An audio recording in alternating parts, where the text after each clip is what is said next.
how do you restore goodwill when that goodwill has become frayed?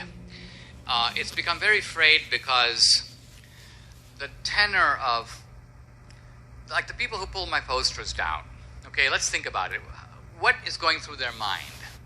What's going through their mind is not, hey, here's Dinesh, he's going to come up, he's a really good propagandist, he's really going to say some interesting things, and we might agree or disagree. They're not thinking of that.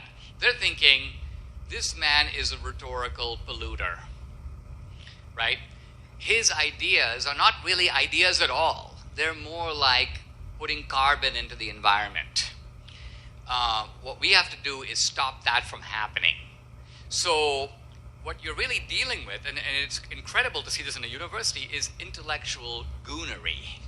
Intellectual goonery of the kind that you would expect to find on the street. If some guy says, you know, hey, give me your money or I'll beat you on the head, that's goonery, right? But you don't expect to find it like in the sociology department or in the history department, but I do. And in fact, I even find it on Twitter. Someone said earlier, you know, a claim I made about slavery. And in fact, I take the opportunity to publicly correct myself. I had made the statement that no Republican in 1860 owned a slave, and that all the 4 million slaves in the country at the time were owned by Democrats. Think of what an astounding statement that is, and what a devastating refutation of all these people who are like, slavery! Think of what it tells you, right? So a whole group of historians led by Kevin Cruz of Princeton conducted this massive excavation. Literally, they were trying to find a single Republican who found a slave. Cruz found one, but his example was fallacious, so he went back to dig some more. Turns out in the border states, there were a handful of Democratic slave owners, right? About 10 of them. And they were scared of a civil war. So they were pro-slavery, but they were opposed to secession. And so when their states were talking about seceding, they threw their weight, they joined the Republican Party at the last minute to thwart secession. 10 anomalous exceptions that you have to dig literally out of the graveyard of history. And huge amounts of historians are working on this to refute the single statement that I made.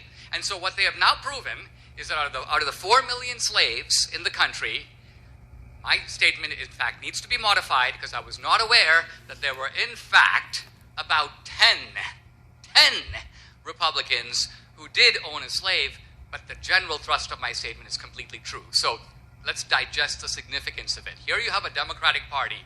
We're fighting racism. We need reparations. Really? The Democratic Party actually is the party of slavery. You owned all the slaves. You're the guys who poisoned the wells. Are you pretending to show up as the water commissioner now? You want to pay reparations? Go ahead and pay it. We'll send the bill to the DNC.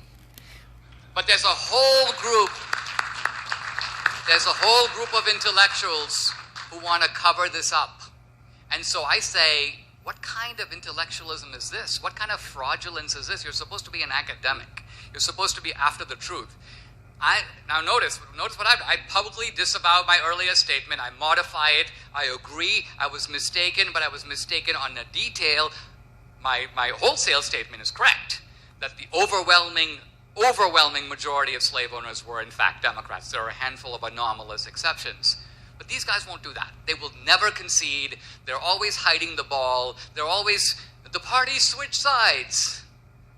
Really? The parties switch sides. This is kind of like the day when the cops and the robbers all decided to switch sides.